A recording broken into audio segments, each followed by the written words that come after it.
up and get with the worship team. They didn't have the nerve to tell him to go, go over there, because he'd just go up there. He'd go up with the worship team. He wore a Salvation Army uniform all the time. I don't know if he was part of it or he just had it. I don't know which. But he wore that thing. He'd get up there and he'd just worship God. Woo! I don't know what he was saying or what he was doing, but tears would run out of his eyes. And I'd say, if anybody's there, he is. And he's got an IQ of 60.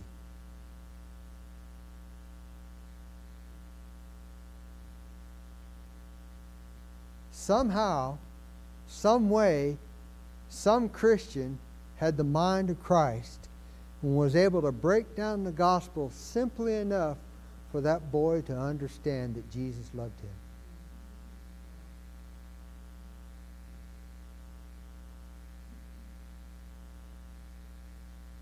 The spiritual man knows all things.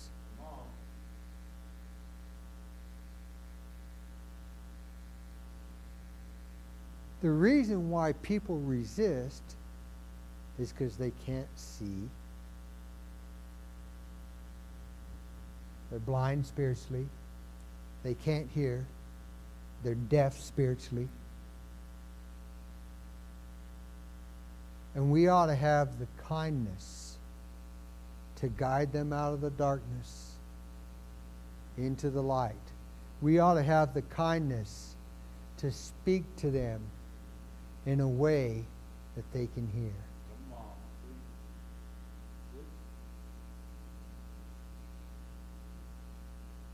We ought to be spiritual enough to do that. Spiritual enough.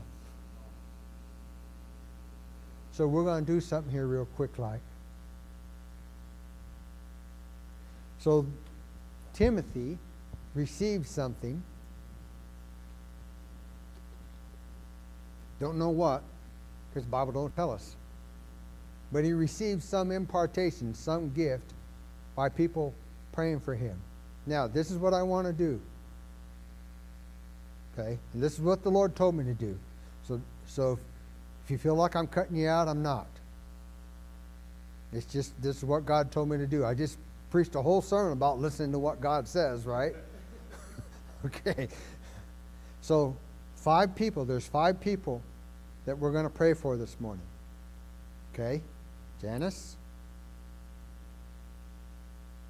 Fred?